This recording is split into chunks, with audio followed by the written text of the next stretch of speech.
नमस्कार प्यारे बच्चों, कैसे हैं आप लोग। देखिए, एनटीपीसी की परीक्षा को लेकर के बड़े उत्साहित हैं आप सभी लोग और मैं भी उत्साहित हूं कि आप लोगों को एनटीपीसी की परीक्षा में ज़्यादा से ज़्यादा सिलेक्शन मैं दिलाऊं। एनटीपीसी में ट्रिग्नोमेट्री का रोल बहुत बड़ा है प्यारे बच्चों। ट्रिग्नोमेट्री अर्थात त्रिकोणमिति। त्रिकोणमिति क्या है? नाम से पता चल रहा है कि तीन कोणों से बनी हुई जो आकृति होती है उसके बारे में हमको अध्ययन करना है। देखिए, त्रिकोणमिति की शुरुआत करते हैं। ये एक ऐसी आकृति है प्यारे बच्चों जिसमें तीन भुजाएं हैं और तीन कोण भी हैं।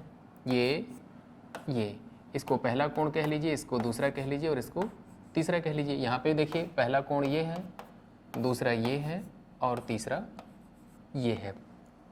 तीन कोणों और तीन भुजाओं से बनी हुई जो आकृति है उसको त्रिभुज कहेंगे या त्रिकोण कहेंगे, ट्रायंगल कहेंगे। और इनकी भुजाओं और कोणों में जो संबंध होता है उसका अध्ययन त्रिकोणमिति के तहत किया जाता है। बात हमारी समझ में आ रही प्यारे बच्चों आप लोगों को? अब सवाल उठता है कि जिसको हम लोग कोण कहते हैं और जिसको हम लोग भुजा कहते हैं वो क्या है। जैसे यहाँ पे ए बी सी ये नाम रख लिया आपने, तो इसमें तीन भुजाएं हैं। कौन सी भुजाएं हैं प्यारे बच्चों? ए बी है, बी सी है और ए सी है या सी ए है। तो ए बी और बी सी और जो ए सी ये तीन भुजाएं देख रहे हैं, इन तीन भुजाओं से मिलकर के आकृति बनती है और इसमें तीन कोण भी बनते हैं। कोण एक है, कोण दो है और कोण तीन है। तो जो कोण एक है प्यारे बच्चों, इसको पेश करने के लिए हम लोग ऐसे भी लिखते हैं, कोण बी ए सी। जिस कोण के बारे में हमको बात करनी है वो कहाँ पे रहेगा? बीच में। और यहाँ पे जो तीन आप कोण नंबर देख रहे हैं उसको लिखना हो तो अब क्या करेंगे प्यारे बच्चों? बी सी ए या फिर ए सी बी। ठीक है, जिस कोण की हमको चर्चा करनी है वो बीच में रहेगा, तब यह इस कोण को रिप्रेजेंट करता है। बात हमारी क्लियर हो गई। अब देखिए, कोई भी दुनिया में यूनिट हो उसके बारे में जानना हमको बड़ा ज़रूरी है। जैसे ये ए बी है, बी सी है, ए सी है, ये लंबाइयाँ हैं, त्रिभुज की भुजाओं की लंबाइयाँ हैं और लंबाइयों को हम लोग सेंटीमीटर में, मीटर में, मिलीमीटर में नापते हैं। और हमारे पास ये कोण एक है, कोण दो है, कोण तीन है या फिर बी ए सी है, बी सी ए है, ए सी बी है। इन कोणों को कैसे नापेंगे? कोणों को नापने के लिए भी हमारे पास कोई ना कोई मात्रक होना चाहिए।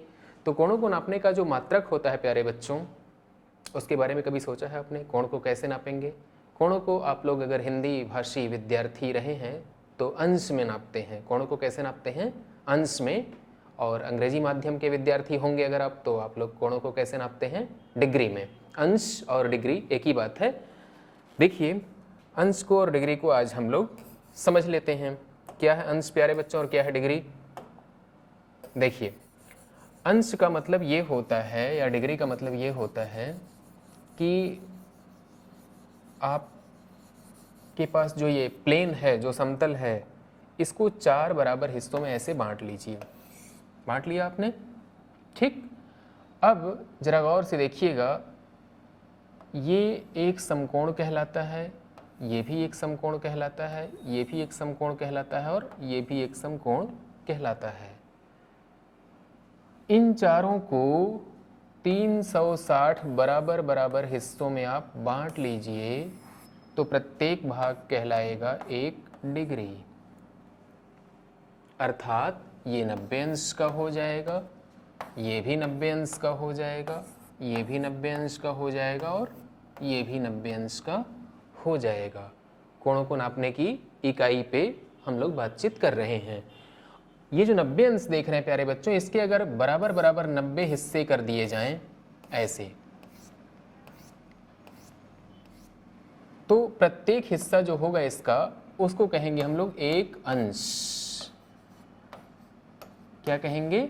एक अंश या एक डिग्री। ठीक है, तो एक डिग्री क्या होता है, एक अंश क्या होता है, ये आप लोग समझ गए। तो टोटल कितने होंगे चारों?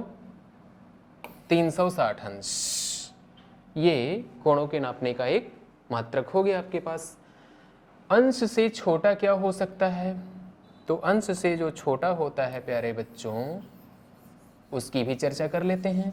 देखिए, अंश के बाद उससे छोटा मात्रक हमको क्या मिलने वाला है? मान लीजिए कि ये आपके पास एक अंश है, ठीक है। इस एक अंश को 60 बराबर हिस्सों में विभाजित करिए। बहुत छोटे भाग होंगे, एक अंश को 60 छोटे छोटे भागों में बांट लिया जाए तो प्रत्येक भाग को कहा जाता है 1 मिनट।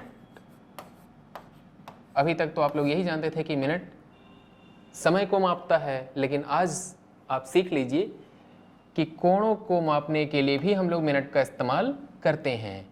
और ये जो 1 मिनट है प्यारे बच्चों, इसको पुनः 60 बराबर हिस्सों में बांट लीजिएगा तो उसको कहेंगे 1 सेकंड।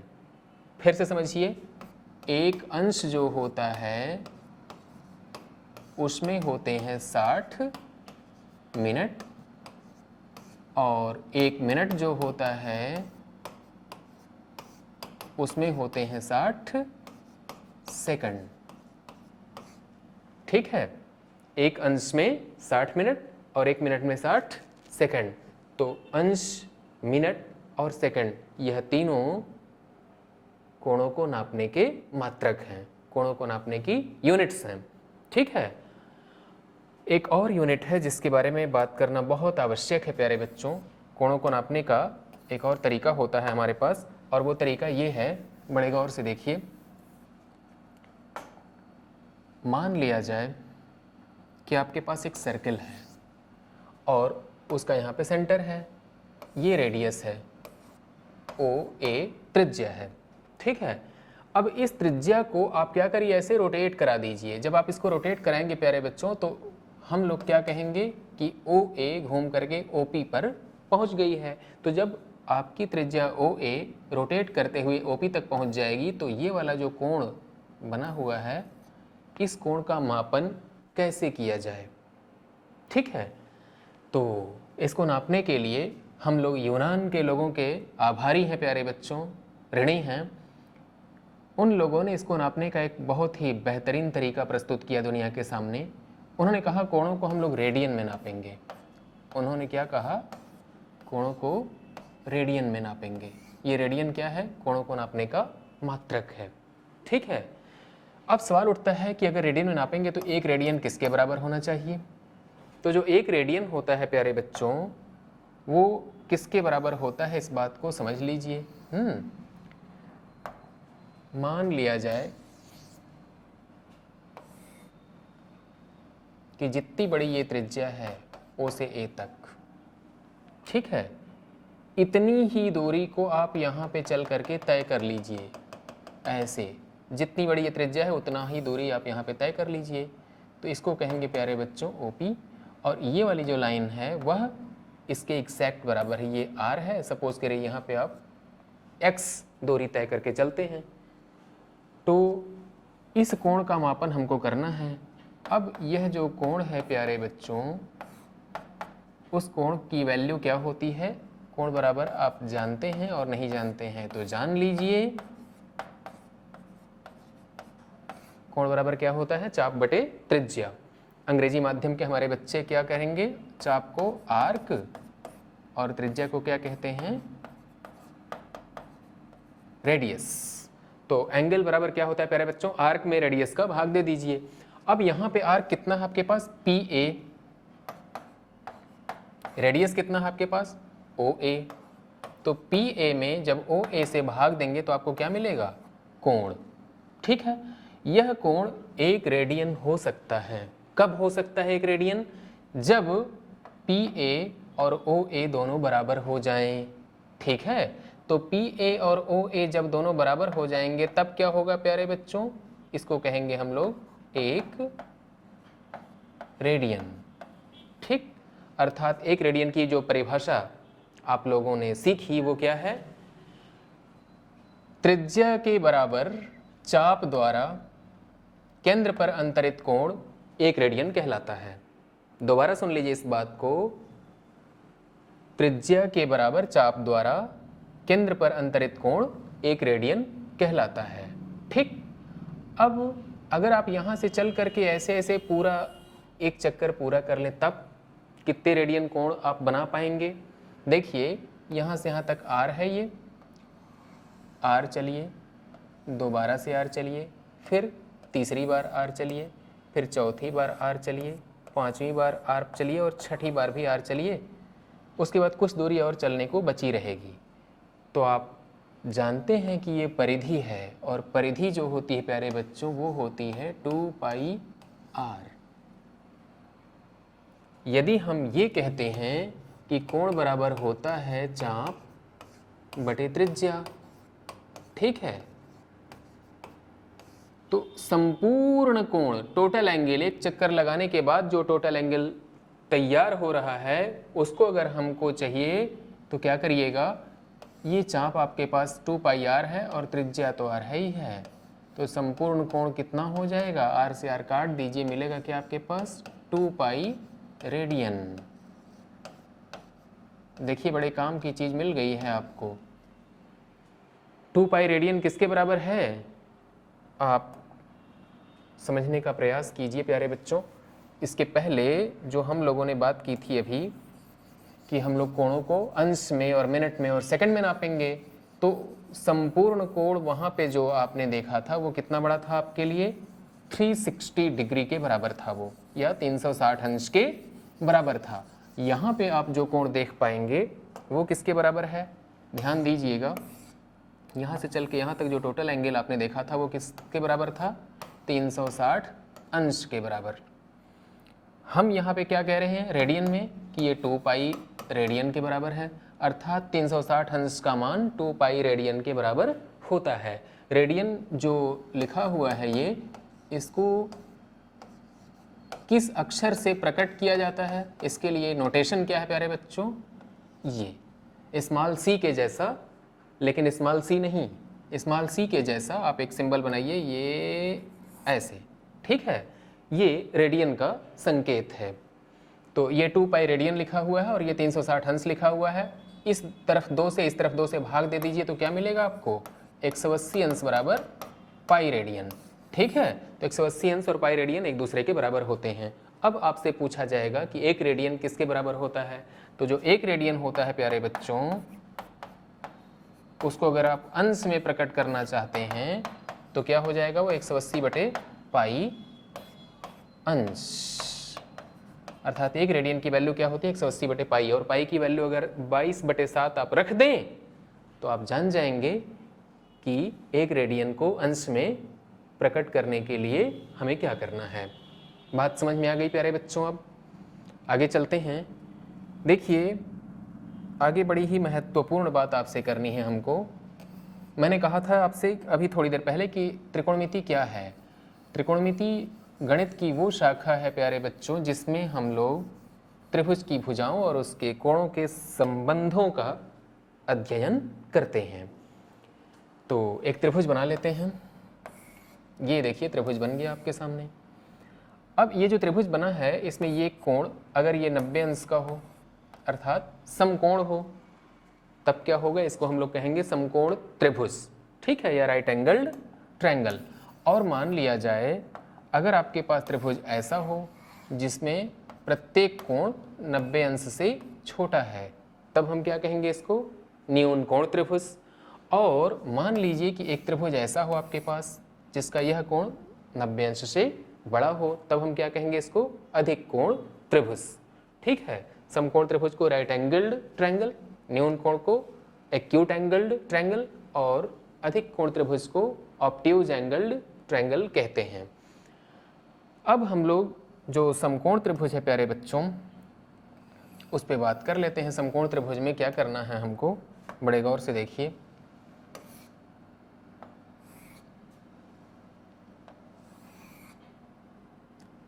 ये जो ए बी सी आप देख पा रहे हैं ये क्या है, A B C, A B और बी सी और ए सी ये तीनों समकोण त्रिभुज की भुजाएं हैं। यहाँ पे समकोण बन रहा है। इस भुजा को हम लोग कहते हैं आधार या बेस। इस भुजा को हम लोग कहेंगे लंब या परपेंडिकुलर। इस भुजा को हम लोग कहते हैं कर्ण या हाइपोटेनिस। हम लिख देते हैं प्यारे बच्चों, अंग्रेजी माध्यम के हमारे बच्चे हैं उनके लिए आसानी हो जाएगी।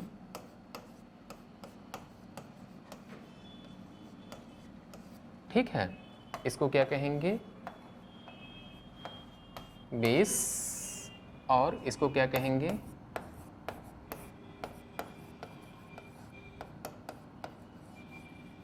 परपेंडिकुलर। ठीक है, हाइपोटेनस, बेस और परपेंडिकुलर, ये समकोण त्रिभुज की 3 भुजाएं हैं। बड़े गौर से देखिएगा इस बात को। अगर मान लिया जाए हमें कोण सी के बारे में बात करनी है, जो कोण सी है सपोज करिए कि वो थीटा है। जो कोण सी है वो क्या है प्यारे बच्चों, जिस लेटर से हम उसको पेश कर रहे हैं, लैटिन भाषा का एक अक्षर है थीटा। तो थीटा में और लंब और आधार और कर्ण में क्या संबंध होता है, इस बात को अब हम लोग सीखेंगे। भारत में जो हमारे प्राचीन काल के गणितज्ञ लोग थे, उन लोगों ने इस पे बड़ी मेहनत की है, तो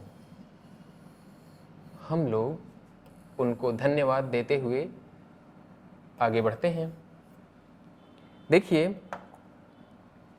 बात ये कहनी है कि अगर आप लंब और कर्ण और आधार, इन तीनों भुजाओं के संबंधों को कोणों के साथ प्रकट करें, तो ध्यान से समझिएगा, ये लंब है और ये कर्ण है।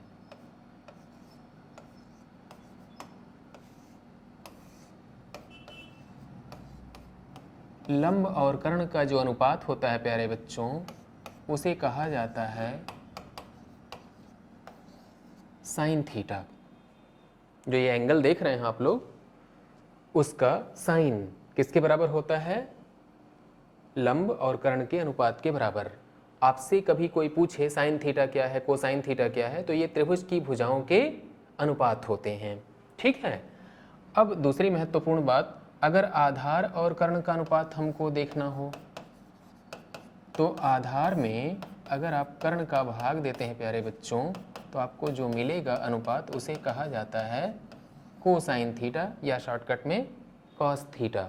ठीक है, अगली बात, लंब और आधार का जो अनुपात होता है, ये लंब है और ये आधार है।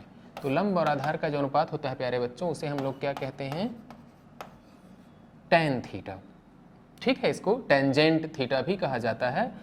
अब अगली महत्वपूर्ण बात, लंब और आधार का अनुपात टैन थीटा है, आधार और लंब का अनुपात क्या होगा, आप ऐसे लिख लीजिए, आधार और नीचे लिखिए लंब।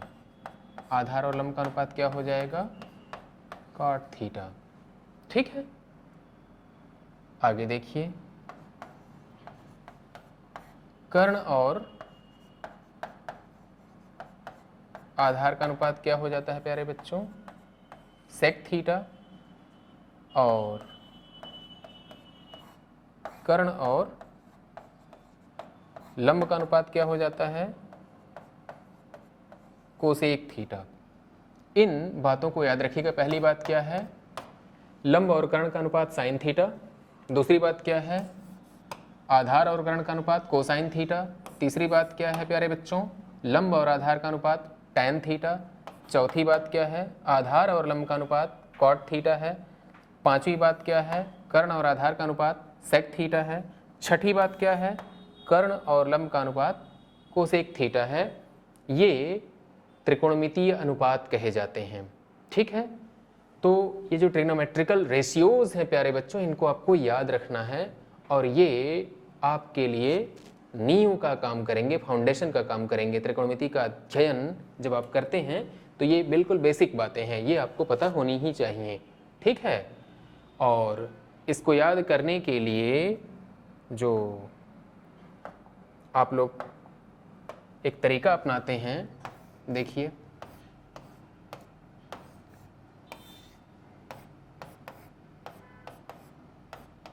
क्या है ये, LALKKA। L का मतलब लंब, A का मतलब आधार और K का मतलब कर्ण। अगर आप साइन थीटा का अनुपात चाहते हैं, तो साइन थीटा का अनुपात के लिए क्या करिएगा प्यारे बच्चों, ये देखिए, लंब बटे कर्ण। कॉस थीटा का अनुपात चाहते हैं तो आधार बटे कर्ण। टैन थीटा का अनुपात चाहते हैं तो लंब बटे आधार। कॉट थीटा का अनुपात चाहते हैं तब आधार बटे लंब। सेक थीटा का अनुपात चाहते हैं तो कर्ण बटे आधार, और कोसेक थीटा का अनुपात चाहते हैं तो कर्ण बटे लंब। अगर आप भूल रहे हैं तो इसकी सहायता से याद कर सकते हैं। आपातकाल के लिए इसको भी याद रखिएगा। ठीक है, अब हम बात करते हैं प्यारे बच्चों कुछ आइडेंटिटीज़ के बारे में। आइडेंटिटीज़ क्या होती हैं इसको समझ लिया जाए। आइडेंटिटीज़ को हिंदी के हमारे जो विद्यार्थी हैं वो लोग कहते हैं सर्वसमिका। सर्वसमिका क्या होती है प्यारे बच्चों, या आइडेंटिटी क्या होती है, इस बात को समझ लिया जाए। आइडेंटिटी का नाम लेने से पहले हम बात कर लें इनके बारे में। समीकरण, इक्वेशन कहते हैं समीकरण को, और यहाँ पे मैं लिख लेता हूँ सर्वसमिका। ध्यान दीजिए, यहाँ पे लिखा हुआ है प्यारे बच्चों x + 3 = 0। ये एक समीकरण है। क्या है? एक समीकरण। समीकरण अर्थात इक्वेशन। इसमें जो x की वैल्यू है अगर -3 रख दें तो 0 आ जाएगा, या ऐसे कहिए कि अगर x का मान ज्ञात करना हो तो x = -3 होगा। तो समीकरण वो होता है जिसका एक निश्चित हल प्राप्त होता है।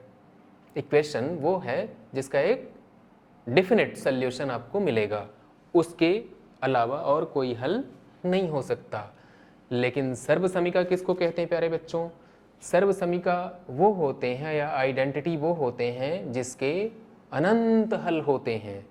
ठीक है, एग्जाम्पल के लिए आप देख लीजिए, अगर हम लिख दें यहाँ पे sin² theta plus cos² theta = 1।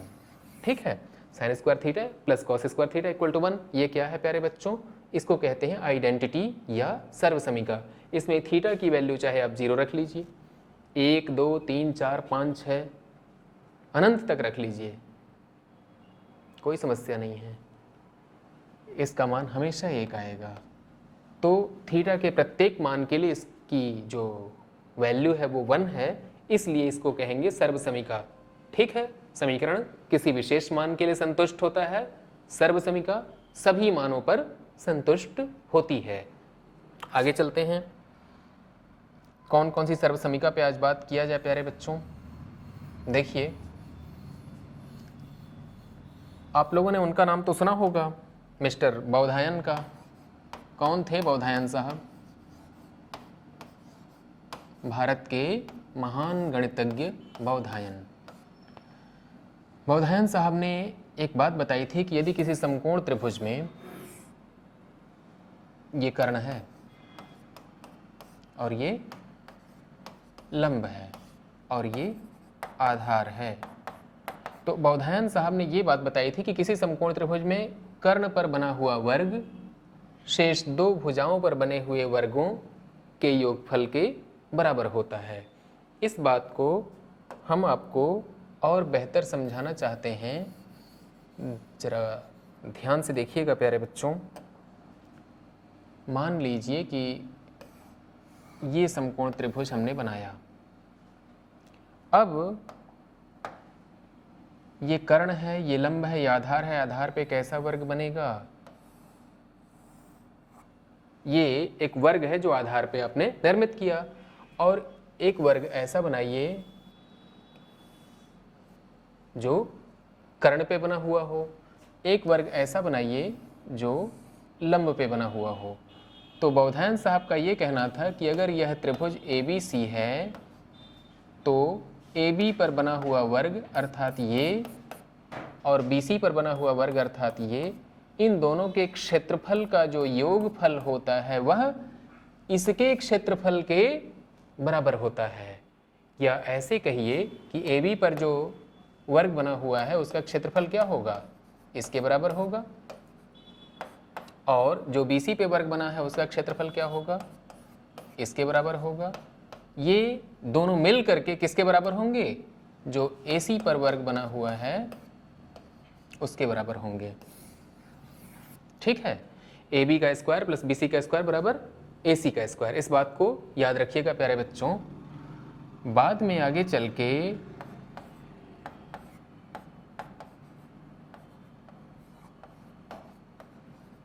यूनान के महान गणितज्ञ पाइथागोरस ने भी इस प्रमेय को सिद्ध करके दिखाया।